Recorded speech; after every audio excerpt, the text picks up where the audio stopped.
Fundamentalis dan tradisionalis tidak boleh bersentuhan, harus dijauhkan, bahkan harus diadu domba. Nah, ini yang terjadi di Indonesia saat ini. Bagaimana supaya dua kelompok ini diadu domba? Nah, kenapa ini yang harus diadu domba? Karena kelompok fundamentalis dan tradisionalis ini yang pengikutnya paling banyak. Kalau yang namanya modernis, kelompoknya tidak seberapa. Modernis dalam pengertian reincorporation, apalagi liberalis, mereka nggak seberapa. Mereka punya basis massa. Kita bicara basis massa akar rumput. Nah, yang memiliki basis massa akar rumput yang sangat kuat hanya kelompok fundamentalis dan kelompok tradisionalis.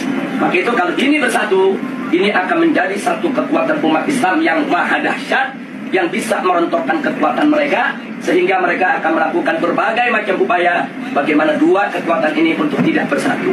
Nah, itulah sebabnya aksi 212 di mata mereka ini merupakan persatuan antara fundamentalis dan tradisionalis dalam negara.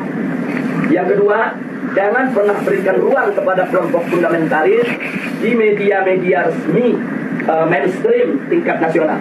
Yang ketiga, yaitu jangan pernah memberitakan segala kebaikan sebesar apapun yang dilakukan oleh kelompok fundamentalis.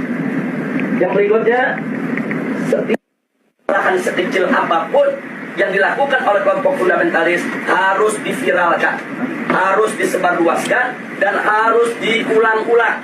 Nah, supaya itu melekat di hati masyarakat bahwa mereka adalah orang-orang yang tidak layak untuk diberikan tempat di kita punya negeri atau di negeri Islam.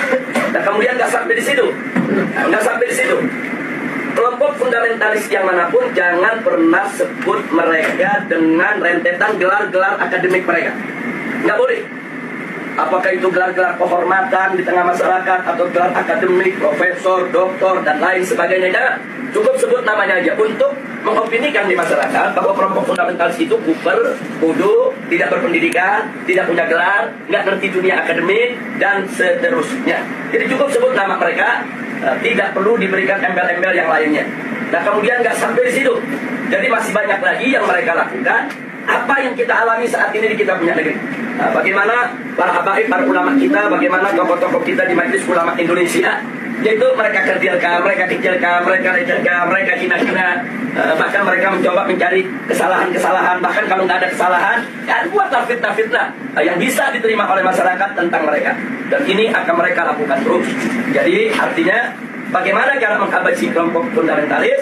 Satu, kerdilkan mereka. Dua, jauhkan mereka dari masyarakat. Kemudian ketiga, yaitu bidik daripada para tokohnya.